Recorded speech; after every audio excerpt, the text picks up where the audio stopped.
Assalamualaikum warahmatullahi wabarakatuh. Selamat pagi, siang, sore, malam untuk para subscriber setia channel Dokter Otomotif. Pada kesempatan ini saya akan menjelaskan komponen daripada regulator tipe integrated circuit, di mana dia sudah menggunakan IC regulator tipe built-in ya, di mana regulatornya sudah terpasang di dalam alternator. Kita untuk video ini saya gunakan yang menggunakan dua terminal ya, yaitu terminal IG dan terminal L, karena ada tipe yang menggunakan 3 terminal ya. Ini tipenya sih MIC, monolithic integrated circuit, dengan menggunakan 3 buah transistor TR1, TR2 dan TR3. Kita lihat dulu bagian-bagiannya ya. Di bagian depan ini ada puli alternator ya, sama dengan tipe konvensional. Puli alternator ini fungsinya adalah untuk menerima putaran dari crankshaft melalui tali kipas. Di belakangnya di sini ada spacer ya. Ada spacer untuk pembatas ya, pembatas supaya tidak bergesekan langsung dengan drive and frame di depan ini ya. Karena nanti kan spacer ini akan masuk di bagian sini ya, pemberi ruang lah, spacer seperti ini, sehingga tidak bergesekan langsung dengan bodi pada drive and frame. Soalnya kalau tidak ada spacernya nanti ya langsung seperti ini, gesrek langsung ini ke drive and frame-nya. Berikutnya di sini ada bearing ya, untuk memperhalus putaran daripada rotor. Ini ada drive and frame untuk rangka bagian depan, drive and frame. Kemudian di sini ada stator coil. Ini kumparan statornya. Ini ujung-ujung kumparan statornya. P1, P2, P3 dan P4 ya. Ini titik netralnya. Berikutnya untuk fungsi sama ya, stator coil pada tipe IC ya sama dengan tipe konvensional, yaitu untuk membangkitkan listrik ya, alternating current atau listrik AC, yang nantinya digunakan untuk mengisi kembali baterai setelah disarahkan oleh dioda rectifier. Kemudian ini rotor SC ya, ada rotor coil di dalamnya, kumparan rotor tuh terlihat kawat-kawat kumparan, kutub rotor untuk memperkuat kemagnetan. Di sini ada fan kipas ya. Kalau ini fan-nya ada di dalam, ini untuk pendingin daripada komponen-komponen yang ada di dalam alternator tipe IC. Kemudian ini ada bearing, ini bearing bagian belakang. Kalau tadi bearing bagian depan, front bearing, ini rear bearing, memperhalus putaran daripada rotor ya. Kemudian di sini ada slip ring ya, slip ring positif dan slip ring negatif ya, slip ring positif, slip ring negatif. Nah, ini slip ringnya cukup kecil, dan kalau yang konvensional terbuat dari kayak besi ya. Kalau ini lebih ke kayak kuningan ya, atau tembaga gitu. Jadi ini kayaknya lebih mudah aus. Diameternya juga kecil, kurang lebih 14 mili. Berbeda dengan punya konvensional itu sampai 32 mili. Berikutnya ada, kita lihat lagi di sini ada dioda rectifier ya. Ini diodanya, dioda rectifier, dioda positif, ada dioda negatif. Ini terminal B yang nantinya akan mengeluarkan output listrik direct current ya, DC. Kemudian ini ada terminal E-nya ya, ini yang lubang-lubang ini masanya ya. Kemudian ini adalah ujung-ujung daripada yang nanti akan terhubung ke stator coil ya, yang ini kan, ini nanti terpasangnya seperti. Kemudian di sini ada rear end frame ya, rear end frame penutup bagian belakang. Kemudian di atasnya nanti ada ini adalah regulator tipe integrated circuit ya. Ini ada terminal IG, nanti dia mengalirkan listrik dari kunci kontak atau fuse ya ke dalam sistem pengisian. Kemudian ini ada terminal L yang nantinya akan fungsinya untuk mematikan dan menyalakan lampu indikator. Ini ada terminal B, ini ada terminal F, yang lubang ini terminal F. Ini ada terminal P ya, yang lubang ini terminal E-nya di sini groundingnya. Ya, jadi hanya terminal IG, ada terminal L, ada terminal B, ada terminal F, ada terminal P ya.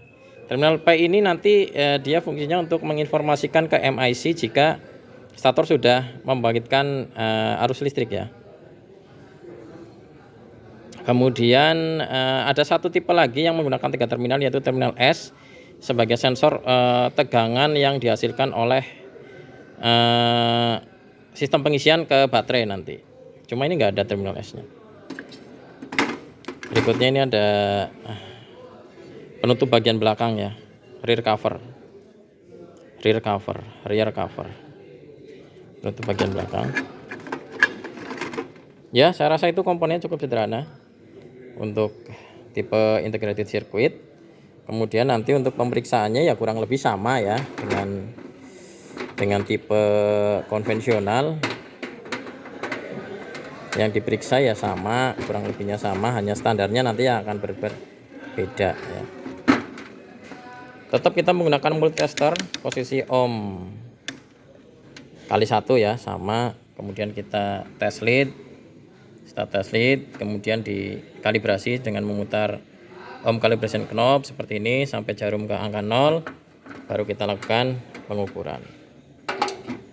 Pengukuran yang pertama jelas di sini kita diminta juga untuk mengukur tahanan dari rotor coil ya, dengan menghubungkan kedua probe ini pada kedua ujung slip ring ya. Jangan lupa kita selalu membersihkan komponen terlebih dahulu sebelum pengukuran untuk memastikan bahwa tidak ada kotoran yang akan mengganggu hasil pengukuran. Ini boleh bolak-balik, tidak ada polaritas ya, tinggal diukur di sini hasilnya berapa, tinggal nanti disesuaikan dengan standarnya ya. Untuk maksimal kalau untuk tipe IC itu hanya 2,0 ohm ya. Tidak boleh lebih dari itu. Kemudian untuk pemeriksaan selanjutnya adalah grounding. Satu di ground itu ini di masa ini grounding. Kemudian satu di ujung daripada slip ring. Ini tidak boleh ada pergerakan jarum ya, tidak boleh ada kontinuitas. Kalau ada berarti terjadi kebocoran pada rotor coil. Berikutnya kita juga harus mengukur diameter dari slip ring ya. Kalibrasi terlebih dahulu. Kemudian kita ukur pada bagian slip ring A dan B, positif dan negatif seperti ini. Berapa diameternya tinggal dibaca hasilnya. Disesuaikan dengan standarnya. Untuk standar 14,2 sampai 14,6 kalau tidak salah. Ini juga diukur. Ya. Selain itu kita juga harus memeriksa secara visual ya. Visual dilihat apakah ada goresan seperti ini. Ini kan terjadi groove ya. Groove itu terlalu termakan dalam oleh adanya gesekan dengan brush. Ini juga nanti tidak bagus nih untuk aliran listrik yang masuk ke rotor coilnya. Juga ada kotoran hitam, flek hitam seperti ini juga harus diamplas, dibersihkan. Jadi pemeriksaan visual juga penting. Berikutnya di stator coil. Nah, di stator coil kita masih sama periksanya. Kita periksa di ujung-ujung kumparannya. Ini juga tidak ada polaritas, jadi boleh dibolak-balik ya. Satu di ujung, satu di ujung. Dilihat apakah jarum bergerak atau tidak. Ya, kalau jarum bergerak itu berarti menandakan ada hubungan. Diperiksa semuanya ya. Ini dengan ini diperiksa, ini dengan ini diperiksa, ini dengan ini diperiksa. Jadi 3 kumparan itu harus terhubung semua ya, tidak boleh ada yang terputus. Berikutnya juga hubungan dengan massa ya, hubungan dengan massa nanti yang hitam di bodi daripada alternator, kemudian yang merah dihubungkan di ujung kumparan. Ini tidak boleh ada hubungan. Kalau ada hubungan berarti ada kebocoran atau short circuit, itu nanti akan mengakibatkan kebocoran arus listrik, konslet ya, tidak boleh ada hubungan. Berikutnya ada pemeriksaan brush. Pemeriksaan brush. Pemeriksaan brush ya, ini brush. Ada 2 brush positif dan brush negatif. Ini diukur panjangnya ya. Biasanya 6 sampai 10 mili dengan menggunakan jangka sorong sama. Diukur panjangnya. Nanti diukur seperti ini. Dengan menggunakan ekornya. Tinggal dibaca hasilnya berapa panjangnya, disesuaikan dengan repair manual ya. Berikutnya untuk pemeriksaan dioda, ini kita masih kali 1 ya. Sistemnya hampir sama dengan pemeriksaan dioda pada konvensional tipe ya yang belum IC, yaitu kita hubungkan yang pertama pemeriksaan untuk dioda positif ya. Untuk dioda positif berarti probe yang merah di terminal B, kemudian yang hitam kita hubungkan ke masing-masing ujung dari yang akan masuk ke kumparan ke sini. Yang hitam ke sini, yang merah ke sini, dihubungkan. Nah, dipastikan jarum itu bergerak ya. Dipastikan jarum itu bergerak. Kalau terjadi pergerakan jarum, artinya dioda positifnya masih bagus. Ya, diperiksa semua. Jadi yang merah di sini, nanti yang hitam di semua bagian. 1, P1, P2, P3, dan P4. Semuanya harus terhubung. Nah, berikutnya dibalik. Yang hitam di terminal B, yang merah di ujung kumparan. Nah, untuk ini tidak boleh ada kontinuitas. Karena sekali lagi dioda hanya bergerak satu arah ya, tidak boleh bocor ke bagian belakang. Kalau nanti dua-duanya ada kontinuitas berarti bisa ke arah depan dan ke arah belakang. Dioda itu kan penyearah dan hanya satu arah. Diperiksa semua juga, yang merah dipindahkan dari P1, P2, P3, P4. Kemudian untuk dioda negatif, yang hitam di terminal E sini, di lubang ini, yang merah kita hubungkan di ujung kumparan. Nah, kalau ini harus ada kontinuitas ya. Dicek juga semua, yang merah dipindahkan ke P1, P2, P3 dan P4 ke semua lubang ini. Ya, mohon maaf ya videonya kurang jelas karena saya memvideokan sendiri nih, nggak pakai alat bantu.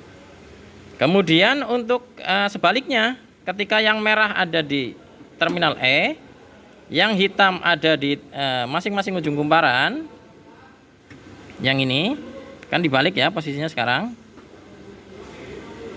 Ini tidak boleh ada kontinuitas. Kalau ada berarti dioda negatifnya bocor. Diperiksa juga semua di P1, P2, P3 dan P4. Kalau udah dikembalikan lagi ke off ya.